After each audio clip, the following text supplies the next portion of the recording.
Breaking tonight, new polls showing the American people are not ready to move on from Hillary Clinton's email scandal, despite her campaign's insistence that it's old news. In a new ABC News Washington Post survey, 56% of Americans, including 6 in 10 independents and even 3 in 10 Democrats, disapprove of the FBI's decision not to recommend charges for the former Secretary of State. 9 out of 10 Republicans say it was a bad move. Then today, Attorney General Loretta Lynch, the superior of FBI Director James Comey, refused to answer any, and we do mean any, questions on the findings of her department's investigation. Watch.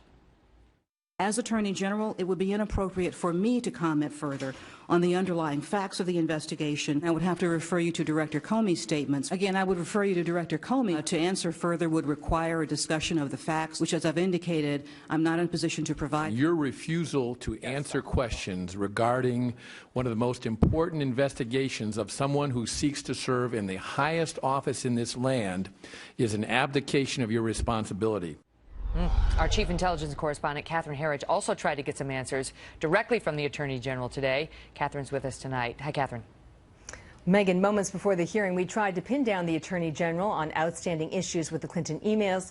As you'll see here, Loretta Lynch was surrounded by aides and security. Attorney General, good morning. Can you take a question before the hearing? Hillary Clinton gave a sworn declaration to the federal court that was wrong. She's now accused of doing the same thing to Congress. Will you investigate? Will there be consequences? Does the rule of law still matter in this country?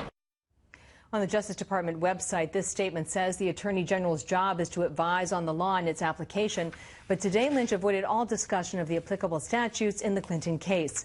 And Lynch insisted her Phoenix tarmac meeting with Bill Clinton 1 week before Hillary Clinton was cleared of criminal charges was not cause for a special prosecutor. I've had no conversations about Mrs. Clinton's email server at any point in time with either her or former President Clinton. And have you had any conversation with either individual about your possibly serving in a Hillary Clinton administration? No, I've had no conversations with either individual. But Lynch admitted the Phoenix meeting led her to do something she had never done in her 22 years as a lawyer and prosecutor, accept the FBI's recommendation regardless of the finding. You can't say, I'm the Attorney General and I decide, but yet I'm going to take their recommendations even before they make their recommendations. I wanted to make it clear that any conversation that I might have had with the former president would have no impact on the team or the review. I think your actions made it worse. Committee Democrats said the 4-hour hearing was a pathetic attempt to keep the email issue alive. Megan. Katrina Pierson, thank you. Joining us now, Mark Thiessen, resident fellow at the American Enterprise Institute, and Larry Korb, former Assistant Defense Secretary. Good to see you both. So, Mark, the American people believe this was the wrong move, and Loretta Lynch would not elaborate at all. At all. Your thoughts? It's remarkable. First of all, it's not just the American people believe. By a 21-point margin, they believe that Hillary Clinton should have been prosecuted. I mean, think about what that number means. 6 in 10 Americans believe that Hillary Clinton should be going to the jailhouse, not the White House. That is a stunning, stunning figure, and including, as you pointed out, 3 in 10 Democrats. So even a significant minority of Democrats agree with that. And yet they might vote for her because her numbers, she's still ahead in most of these polls. So it's a stunning commentary on the state of the election. She's a felon, but she might be president. Exactly. I mean, it's a stunning election we're in. But then you've got Loretta Lynch, who goes up there on Capitol Hill today and basically stands up before Congress and says, I refuse to answer on the grounds that it might incriminate Hillary Clinton. that was basically her testimony. She took the fifth for Hillary. I mean, what's amazing about that, Megan, is that she didn't recuse herself. It would be one thing if she had recused herself and said, well, I'm sorry, I can't answer questions. I took myself out of it. She refused to recuse herself. She made the decision. Comey made the recommendation. Loretta Lynch made the decision. So you've got 56% of Americans who don't agree with that decision and want answers, and she refuses to stand before the American people and explain herself. What do you make of it, Larry? I mean, Director Comey did take questions from Congress and did hold a presser, but his boss, no. Well, I think Director Comey was inappropriate to hold that press conference before he came out with the decision. If you go back and you take a look when Patrick Fitzgerald decided to indict Scooter Libby for obstruction of justice and perjury, he was asked, well, what about all the other people who might have leaked? No, the job of the FBI and the Justice Department is to conduct an investigation, and then if they want to indict, send it to a grand jury. If they don't, they're not supposed to be saying anything. That's the problem. But they would have we just gotten here. killed if they had done that in a case of this magnitude and this, this much under scrutiny. No, would he they wouldn't. not? No, he's got a 10-year appointment, and basically he said, I conducted, I decide. You know, the FBI's got to be careful. They charged Thomas Drake, who was an NSA employee, with 10 counts of handling classified information. It went to trial. The judge said you had no case. Why did you even bring this? So I think that's the key thing. But the thing is, but Mark, when you, as Catherine points out, Loretta Lynch's job is to advise on the law, and she wouldn't even get up there and speak to the legal issues today. This was her call on the law, and she wouldn't elaborate. No, absolutely. She was asked a point-blank question. Is it against the law for someone who has a security clearance to share classified information with someone who does not have a security clearance and is not cleared to have that information? And she said, I refer you to Director Comey's statement, and oh, by the way, I'm incredibly proud of the people, men and women, career people of the Justice Department. I think she said that like 8 times.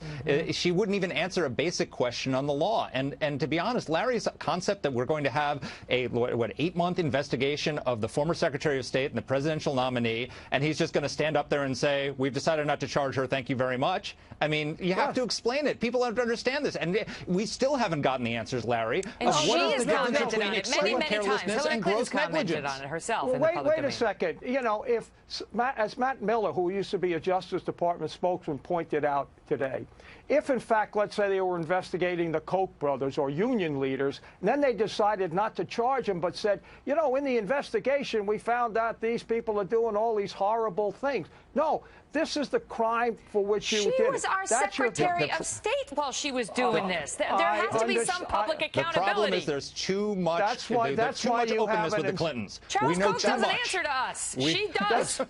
That's why you have an inspector general. They're supposed to do that. That's their job, and then they decide whether or not to refer it. Great to see you both. The Koch brothers aren't running for president. No, they're not.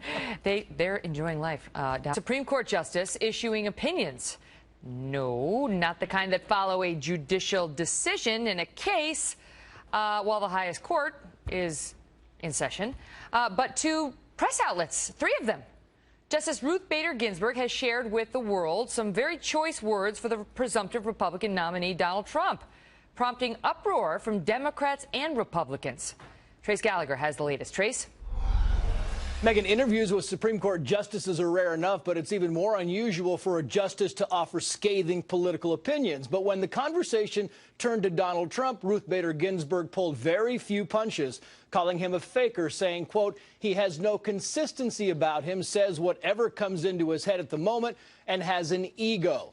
Justice Ginsburg also wondered, quoting, how has he gotten away with not turning over his tax returns, saying the press seems to be very gentle with him. The 83-year-old justice didn't sound as if she's planning to step down anytime soon, but is concerned about the future of the court, saying it's likely the next president will have a few appointments to make, and adding, quoting again, I can't imagine what this place would be with Donald Trump as our president. Well, Donald Trump quickly fired back, telling the New York Times, quote, I think it's highly inappropriate that a United States Supreme Court judge gets involved in a political campaign, frankly. I think it's a disgrace to the court, and I think she should apologize to the court. Democratic Senators Dick Durbin, Sheldon Whitehouse, and Chris Murphy also spoke out against Ginsburg's statements, and Senate Majority Leader Mitch McConnell called her comments totally inappropriate. Justice Ginsburg also scolded Senate Republicans for not moving to hold hearings on Judge Merrick Garland. That's President Obama's Supreme Court nominee to replace Antonin Scalia, who died in February. Ginsburg said she's hoping another Democrat joins the court so she could vote in the majority more often, but she also misses her old conservative friend Justice Scalia, saying without him, the court is a, quote, paler place. Megan. Trace, thank you. Joining us now with more, Jonathan Turley, constitutional law attorney and professor at George Washington University Law School. Great to see you, Professor. So what did you make of her comments? Well, they were thoughtless, but more importantly, I think they were facially unethical. Canon 5 of the Judicial Code says that judges cannot make statements of this kind in opposition to political candidates. Now, the way these justices get around that is they claim that those rules of ethics only apply to lesser jurists. And this may come as a surprise to most Americans, but the 9 justices claim that the rules of ethics cannot be enforced against them, that they look at those rules voluntarily and decide how they will apply to themselves. And as you might imagine, the result is that they often are the judges of their own case and find themselves entirely innocent. This was clearly intentional. She made the remarks repeatedly to 3 different outlets going on about how if he wins, it reminds her of something her husband used to say, quote, "Now it's time for us to move to New Zealand." I mean, it's very clear her opposition to him. And Trump on this issue, you tell me, he's entirely right. She was out of line. He is right. And what she did is not just wrong ethically, it undermines the integrity of the Supreme Court. It's a very serious blow to that court. The Supreme Court has many flaws, but one of its great tenets is this impartiality and this separation from politics. And what Justice Ginsburg did was undermine that tradition. So what was she doing? Why? I mean, do you think people vote based on what Ruth Bader Ginsburg thinks? Why would she do this? Well, unfortunately, I think that many of these justices have become enthralled with what I call the age of the celebrity justice. They're increasingly going to audiences. They're enjoying this limelight. And in my view, it's a terrible trend. I preferred the old model where justices spoke entirely through their opinions. But I think you see this sort of corrosive effect on the judgment of justices in this interview. But many of these justices have committed unethical acts in the past. A majority of them have committed acts that would have been serious matters for lower judges. But they consider themselves beyond the rules of ethics, at least in terms of enforceability. Wow. It's really remarkable. Professor Turley, it's always great to hear your opinion. Thank you for being here. Thanks, Megyn. Well, Senator Bernie Sanders today did something considered unthinkable just a couple of weeks ago. That's next. Clinton for delegates. Today, Bernie Sanders joined her in New Hampshire to offer his full support for her candidacy. A far cry from some of what we've seen in recent weeks. I don't think that you are qualified if you get $15 million from Wall Street through your super PAC. Hillary Clinton knows that something is fundamentally wrong when the very rich become richer. I don't think you are qualified if you have voted for the disastrous war in Iraq. Hillary Clinton will make an outstanding president. Joining me now, Nomiki Konst, who's a Bernie Sanders supporter, and Katrina Pierson, who's the Trump campaign national spokesperson. Nomiki, first of all, what's with the endorsement without suspending his campaign? So, like, he's still running, but he wants us to vote for her? So that's actually a technical thing, and it's a really good question that you asked that. So I just got back from the platform committee meetings in Orlando. I'm a platform committee member for Bernie Sanders and a delegate. And one of the things that a lot of people don't know is that if he suspends his campaign, he can no longer have the rules committee meetings. The delegates can't vote in a roll call at the convention, which really is what pushes the Democratic Party the way he wants it to go. And that's what it's been since the beginning. I don't think he knew. I don't think his supporters knew. I don't think anyone knew how big this revolution would grow. And the reality is we had half of the support of that platform meeting, which didn't even exist before. Usually these platform meetings are a bunch of like Democratic Party leaders and hacks. Yet we had a bunch of activists and revolutionaries come in and change the platform. So that's what we plan on doing at the convention. Katrina, so Nomiki went in and busted up the hacks. And now her candidate, her candidate's probably going to be Hillary Clinton now, but wants to beat your candidate. And you tell me whether his prior statements, Bernie's prior statements about her, are going to come back to haunt him or her. Oh, absolutely, Megyn. You know, I can tell from my inbox that there are many Bernie Sanders supporters that have had their Ides of March moment. As an activist, I can tell you we've all had them. There were a lot of them who truly thought that he was not going to support her for a number of reasons. Bernie Sanders' entire campaign was running against Hillary Clinton. Literally, she is the candidate of Wall Street. She is the candidate of war. She is the candidate of creditors when tuitions, college rates went up. That's what Bernie was saying. She was right there supporting them. That's the thing, Nomiki. She's not qualified. She lacks judgment. She has a conflict of interest, he told Jake Tapper, in taking money through the Clinton Foundation from the Saudis. I mean, he sounded like Trump. I mean, he sounded like somebody who opposed her, and now here he is asking us to let him vouch for her. I think what people are missing is it's not about Bernie. It's not about Hillary. It's not about Trump. It's not about Jill Stein on the Green side or Gary Johnson. This movement is about the people, the movements of movements that are going to push whoever is in power to be held didn't accountable. work out. But it has, actually. We changed the platform. We're going to change the rules. And let me tell you, these people are not going to hold back. You know, They're gonna I mean, push not to be Hillary. mean, but second place is losing. Katrina, that's in politics. I don't know. You It's tell a me. different year. Let me Different agree. year. Go ahead, Kat. Let me agree with Nomiki. Okay, there is a movement taking place in this country, and whether or not you're in your corner or wearing your jersey, there are hundreds of millions of people out there who are tired of those jerseys. But what they do agree with is that Wall Street and politics in this country is corrupt. They don't want any more foreign undeclared wars. They don't want trans-Pacific partnerships, which Hillary Clinton will give us as president. And we have to get back to common sense, and Donald Trump is that candidate. Great to see you both. Nicely done. Nice coordination on your colors as well. Red and red. A little purple in the middle. We'll be right back.